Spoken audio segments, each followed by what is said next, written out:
Assalamualaikum warahmatullahi wabarakatuh. Sebelumnya perkenalkan, nama saya Putri Amalia Tasya dari program studi pendidikan guru sekolah dasar yang berada di kelas 4C dengan NPM 2486206086. Jadi pada kesempatan kali ini izinkan saya untuk mempresentasikan sedikit mengenai media pembelajaran 3 dimensi yang telah saya buat. Nah, jadi media pembelajaran ini digunakan, saya buat untuk memenuhi tugas, lebih tepatnya pada tugas UTS pada mata kuliah pendidikan Pancasila dan Kewarganegaraan yang diampu oleh Bapak Angga Setiawan MPD. Nah, jadi pada media pembelajaran ini saya telah membuat berupa diorama 3 dimensi yang berjudul anak disiplin, aturan di sekolah. Nah, jadi ini media pembelajaran ini dikhususkan untuk anak SD, terutama pada fase B kelas 4. Nah, untuk medianya contohnya seperti ini. Jadi ini adalah media yang telah saya buat berupa diorama terkait dengan kedisiplinan. Nah, jadi perlu kita tahu bahwasanya anak zaman sekarang itu masih sulit menerapkan yang namanya kedisiplinan.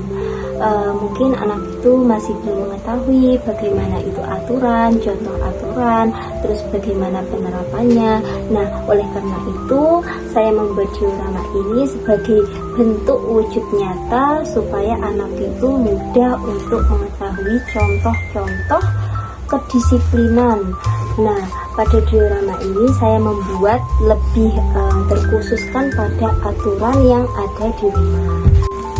Nah, karena anak itu kadang masih kurang paham terkait materi, jadi media yang dibuat itu tentunya harus media yang berupa konkret, kemudian mudah dimengerti, dan yang pastinya harus menarik. Oleh karena itu akhirnya saya membuat diorama ini. Bisa kalian lihat ya teman-teman. Ini dioramanya. Jadi dalam diorama ini saya buat tersusun menjadi 4 bagian. Yang warna biru ini ada kamar tidur, kemudian yang warna merah ini tempat belajar, kemudian yang kuning ini ada bagian dapur, dan yang hijau ini bagian halaman. Ya, jadi per bagian ini ada aturannya sendiri. Contohnya dalam bagian kamar ini. Nah, bagaimana kita harus melaksanakan aturan di rumah dalam lingkup kamar tidur ini? Nah, contohnya yang pertama, bangun pagi dan merapikan tempat tidur, atau mungkin bisa ditambahi dengan menyapu kamar tidur, merapikan barang-barang yang ada di kamar tidur, seperti itu. Kemudian yang merah ini adalah ruang belajar, di mana kita itu harus disiplin dalam menuntut ilmu. Nah, harus serajin mungkin ya. Kemudian belajar itu juga ada waktunya. Nah, kalau malam semisal ada waktu bisa dibuat belajar. Kemudian buku-buku bisa dikembalikan pada tempatnya. Kemudian yang kuning ini adalah bagian dapur. Bagaimana itu aturannya atau kedisiplinannya? Mungkin sebelum makan kita mencuci tangan terlebih dahulu. Nah, setelah mencuci tangan dilanjut dengan berdoa. Kemudian makan dengan tangan kanan. Terus nanti kalau selesai makan bisa mencuci piring. Tidak asal langsung menaruh saja, tapi langsung mencucinya.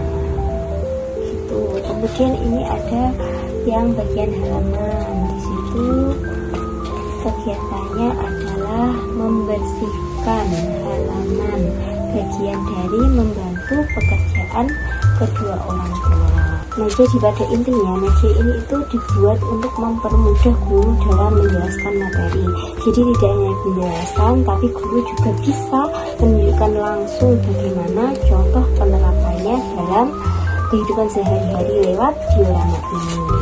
Seperti itu. Kemudian di sini juga terdapat nilai Pancasila yang saya tempel. Yang pertama ada disiplin, kemudian ada tanggung jawab, dan yang ketiga adalah gotong royong. Nah, disiplin di rumah itu bukan hidup berkarakter. Nah, jadi dengan kita melaksanakan disiplin di rumah itu akan membentuk karakter yang baik, apalagi jika diterapkan secara konsisten dan berkelanjutan. Itu akan menjadikan siswa itu memiliki karakter yang baik. Jadi kurang lebih diorama ini itu sudah seperti rumah ya. Mungkin ada beberapa tempat yang memang tidak saya cantumkan karena pada dasarnya contoh-contoh ini sudah kurang lebih mewakilkan lah dengan aturan yang ada di rumah. Kemudian kira-kira apa sih manfaat dari kita patuh taat pada aturan di rumah itu? Yang pertama, hidup kita menjadi tenang, aman, damai, rukun. Juga kalau melihat rumah yang bersih itu hati kita tenang. Kemudian kita bisa memiliki karakter yang baik. Kemudian kita bisa menciptakan lingkungan keluarga yang tenang, kemudian aman, bersih, membuat orang rumah itu bahagia. Nah, kalau kita membantu orang tua, itu kan orang tua kita jadi senang. Nah, kemudian dari manfaat ya tadi.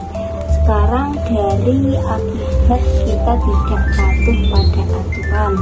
Nah, salah satunya kita akan menjadi tidak tenang, gelisah, kemudian juga akan menjadikan karakter kita tidak baik. Nah, jadi kalau kita tidak taat dan patuh pada aturan, itu akan membuat diri kita menjadi tidak enak, juga tidak disukai gitu sama orang lain.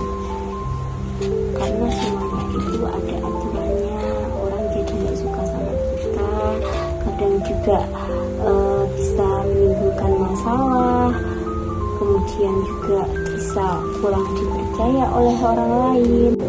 Jadi pada dasarnya ini itu adalah bab taat dan patuh pada lingkungan di sekitar. Namun saya hanya mengambil pada aturan di rumah karena memang keterbatasan tempat, waktu, kemudian alat bahan dan sebagainya. Jadi dan juga menurut saya itu kurang detail jika hanya rumah itu misalkan hanya satu kamar aja, nanti sebelahnya sekolah, itu lebih membingungkan bagi siswa menurut saya seperti itu. Jadi ini masih saya satukan menjadi satu judul, yaitu aturan di rumah. Bagian-bagiannya juga terkait yang ada di rumah seperti itu. Kemudian cara penggunaannya